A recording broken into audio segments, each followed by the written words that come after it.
Corporate Finance by Welch. What finance is all about. Finance is such an important part of modern life that almost everyone can benefit from understanding it better. What you may find surprising is that the financial problems facing Intel or Microsoft are not much different than those facing an average investor, small business owner, entrepreneur, or family. On the most basic level, these problems are about how to allocate money. The choices are many. Money can be borrowed, saved, or lent. Money can be invested into projects. Projects can be undertaken with partners or with the aid of lenders, or avoided altogether if they do not appear to be valuable enough. Finance is about deciding among these and other investment alternatives. The goal of finance, relative valuation. There is one principal theme that carries through all of finance: value. What exactly is a particular object worth? To make smart decisions, you must be able to assess value. And the better you can assess value, the smarter your decisions will be. The main reason why you need to estimate value is that you will want to buy objects whose values are above their costs and avoid those where the situation is the reverse. Sounds easy? If it were only so. In practice, finding a good value estimate, called valuation, is often very difficult. But it is not the formulas that are difficult. Even the most complex formulas in this book contain just a few symbols, and the overwhelming majority of finance formulas use only the 5 major operations: addition, subtraction, multiplication, division, and exponentiation.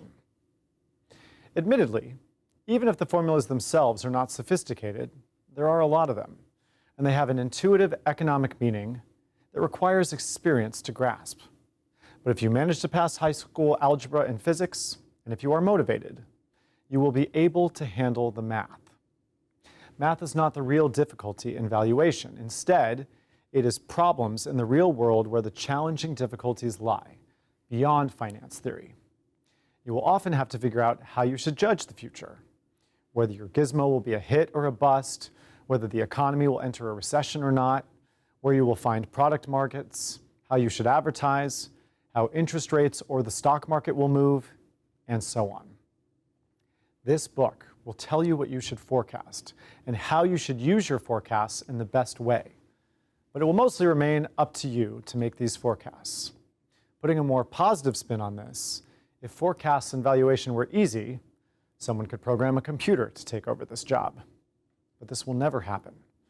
Valuation will always remain more art than science, and you will have to bring judgment and common sense more than formulas. The formulas and finance in this book are just the necessary tools to help you convert your well-reasoned, informed, and intuitive assessments into good decision-making. Knowing the formulas is not enough.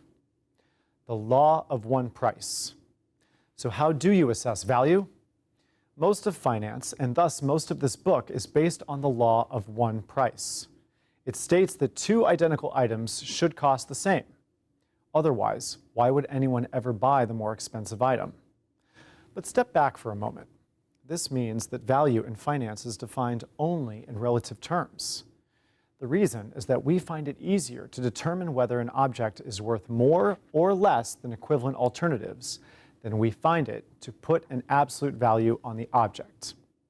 For example, consider the value of a car, say a 2020 Toyota Camry, that you own. If you can find other cars that are identical to your Camry, at least along all dimensions that matter, then it should be worth the same and sell for the same price. Fortunately, for a 2020 Toyota Camry, this is not too difficult. You can readily buy many other 2020 Toyota Camrys, as well as 2019 Toyota Camrys, 2021 Toyota Camrys, and 2020 Honda Accords.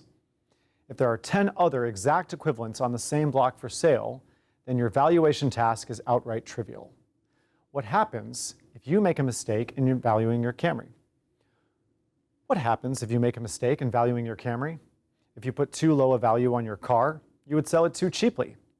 If you put too high a value on your car, you would not be able to sell it at all. Naturally, you want to get the value right. A related way of thinking about your Camry versus alternative cars is that your Camry has an opportunity cost. That is, the fact that you already own your Camry does not make it free. Ignoring taxes and transaction costs, your opportunity is to sell your car and purchase another Camry or Accord or anything else with the proceeds. Let's say that another Camry 2020 is your alternative and it is equivalent in all dimensions that matter to your own. If someone were to offer to pay $1,000 more for your Camry than that Camry, the offer would be above your opportunity cost. You should then sell your own Camry, buy the other Camry, and pocket the extra $1,000. Of course, this assumes no transaction costs, taxes, and cheats. The law of one price rarely applies perfectly, but it often applies imperfectly. For example, your Camry may have 65,334 miles on it, be green, and be located in Providence, Rhode Island. The other Camry may have 56,012 miles on it, be blue, and be located in Boston, Massachusetts. Or, comparable cars may have between 30,000 and 80,000 miles on them, come in different colors, and be located all over the United States, say as far as Los Angeles, California. In this case, the law of one price no longer works exactly. Instead, it should hold only approximately. That is, your car may not be worth the same exact amount as the comparables you can use, but it should be worth a similar amount, perhaps using a few sensible price adjustments, such as for transporting it across the country. Would it be easier to estimate the value of your car if there were no taxes, no transaction costs, such as shipping and repainting cars were free? Yes. This is because there would not be just a few dozen, but thousands of similar cars now, and many more possible buyers and sellers and recent comparable transactions. In finance, the concept of a perfect market contemplates just such an idealized world, not because this world is realistic, but because understanding pricing in a perfect market is a lot easier. Of course, in the real world, after your financial knowledge has helped you assess a perfect market estimate, you then have to contemplate adjusting it for realistic shipping and painting costs. The task of valuing objects becomes more difficult when you are unable or not allowed to find similar objects for which you know the value. If you had to value your 2020 Camry based on knowledge of the value of OLED televisions or pencils, then your valuation task would be much more difficult. Common sense implies that it is easier to value objects relative to closely comparable objects rather than very different kinds of objects. Thus, in the real world, some objects with a lot of comparables, like Camrys, are intrinsically easy to value. Others, like the Mona Lisa, are not. Investments, projects, and firms. The most basic object in finance is the project. As far as finance is concerned, every project is a set of flows of money, cash flows. Most projects require an upfront cash outflow, an investment or expense or cost, and are followed by a series of later cash inflows, payoffs or revenues or returns. It does not matter whether the cash flows come from hauling garbage or selling Prada handbags. Cash is cash. However, it is important that all costs and benefits are included as cash values. If you have to spend a lot of time hauling trash, which you find distasteful, then you have to translate your dislike into an equivalent cash negative. Similarly, if you want to do a project for the fun of it, you must translate your fun into a cash positive. The discipline of finance takes over after all positives and negatives, inflows and outflows, from the project black box have been translated into their appropriate monetary cash values. This does not mean that the operations of the firm, issues like manufacturing, inventory, sales, marketing, payables, working capital, competition, and so on, are unimportant. On the contrary, these business factors are all of the utmost importance in making the black box cash flows happen. And a good financial manager must understand them. After all, even if all you care about are the ultimate cash flows, it is impossible to understand them well and improve them if you have no idea where they come from and how they could change in the future. Projects need not be physical. For example, a company may have a project called customer relations, with real cash outflows today and uncertain future inflows. You, a student, can be viewed as a project. You pay for education, a cash outflow, and will earn salaries in the future, cash inflows. If you value the prestige that your degree will offer, you should also put a cash value on it. Then this too will count as another cash inflow. In addition, some of the payoffs from education are metaphysical rather than physical. If you like making friends in school, or if knowledge provides you with pleasure, either today or in the future, then education yields a value that should be counted as a positive cash flow. The discipline of finance makes it easy on itself by asking you to put a hard cash value number on these or any other emotional factors. Of course, for some students, the distaste of learning should be factored as a cost, equivalent cash outflow, but I trust that you are not one of them. All such non-financial flows must be appropriately translated into cash equivalents if you want to arrive at a good project valuation. In finance, a firm is viewed as a collection of projects. This book assumes that the value of a firm is the value of all its projects' net cash flows and nothing else. Actually, the metaphor can also extend to a family. Your family may own a house, a car, have tuition payments, education investments, and so on, a collection of projects. Debt and equity. There are two important specific kinds of projects that you may consider investing in: bonds and stocks, also called debt and equity. These are financial claims that the firm usually sells to investors. As you will learn later, you can mostly think of buying a stock as the equivalent of becoming an owner. You can think of buying a bond as the equivalent of lending money to the issuer. In effect, a bondholder is just a creditor. For example, a firm may sell a lender a $100 bond in exchange for a promised payment of $110 next year. If the firm were to perform poorly, the bond would have to be paid off first, so it is less risky for an investor than the firm's equity. However, it has a limited upside. In addition, the firm usually has other obligations, such as money that it has to pay to its suppliers, called payables. Together, if you own all outstanding claims on the firm, that is, all obligations and all stock, then you own the firm. This logic is not deep. Simply speaking, there is nobody else. You are it. Entire firm equals all outstanding stocks plus all outstanding liabilities. As the 100% owner of a firm, you own all its stocks, bonds, and other obligations. Your entire firm then does its business and hopefully earns money. It does not need to pay out immediately what it earns, though. It can reinvest the money. Regardless of what the firm does, you still own it in its entirety. This means you own all net cash flows that the firm earns after adjusting for all of your necessary investments. Entire firm equals all current and future net earnings. Yet another way to look at the firm is to recognize that you will receive all the net cash flows that the firm will pay out. Example, interest and dividends payments. Adjusting, of course, for all the money that you may put into the firm in the future. Entire firm equals current and future cash inflows minus outflows. It follows immediately that all the payments satisfying stocks and liabilities must be equal to all the firm's net cash flows, which must be equal to the firm's net payouts.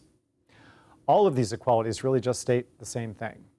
The firm owns all the value that adds up. Our book will spend a lot of time discussing these claims, and especially the debt and equity forms of financing. But for now, you can consider both debt and equity to be just simple investment projects. You put money in, and they pay money out.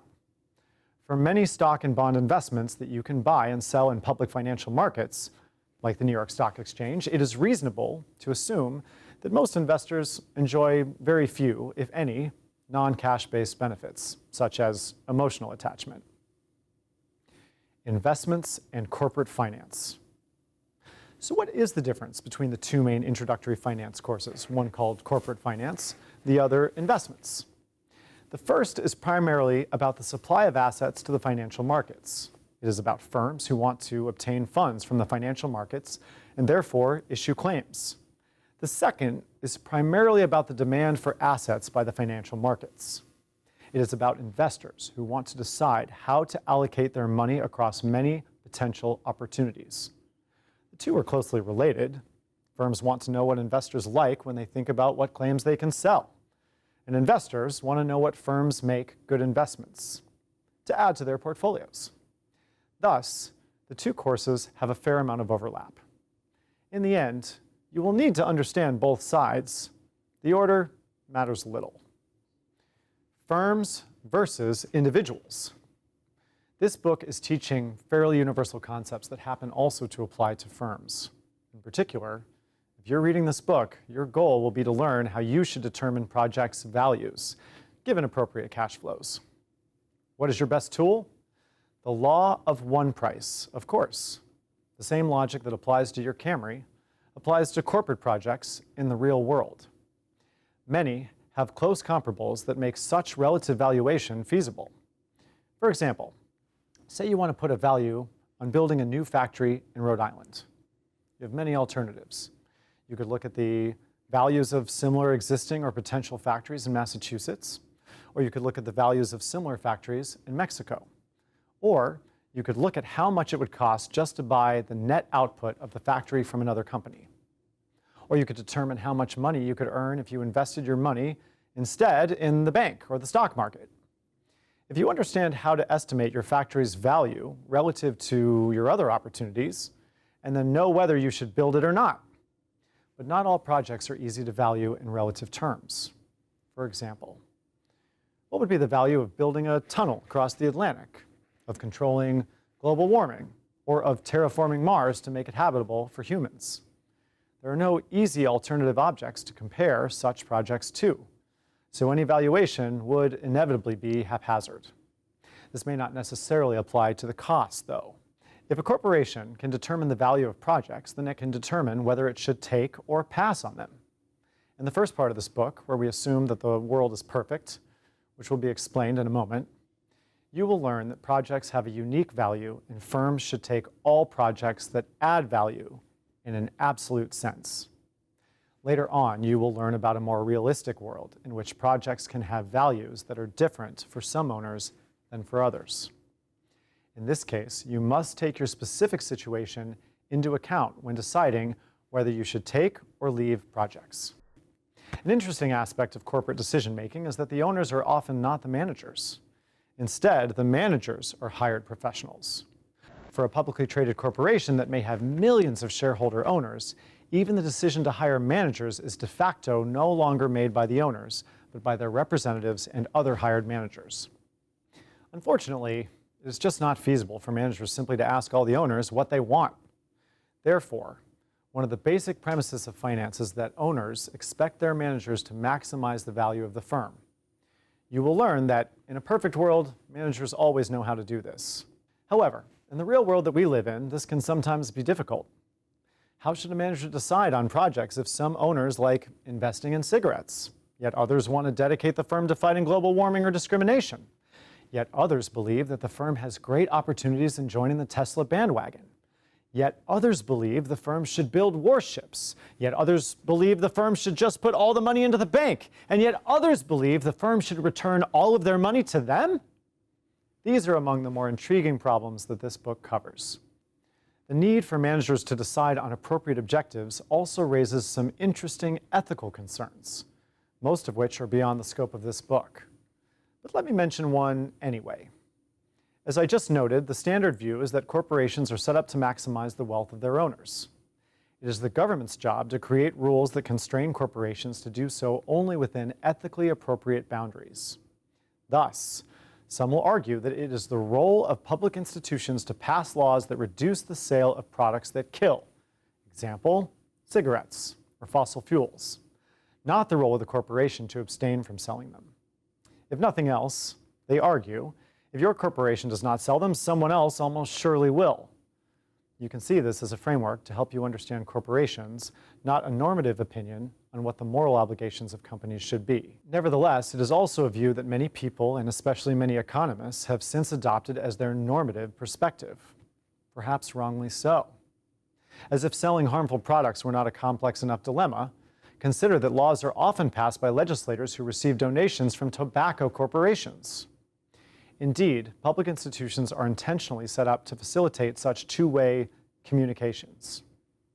What are the moral obligations of tobacco firm owners, their corporations, and their managers now? Fortunately, you first need to learn about value maximization before you are ready to move on to these tougher questions. For the most part, this book sticks with the view that value maximization is the corporation's main objective. This is not to endorse it, but to contemplate what to do if this is the goal. Let's begin looking at how you should estimate project value.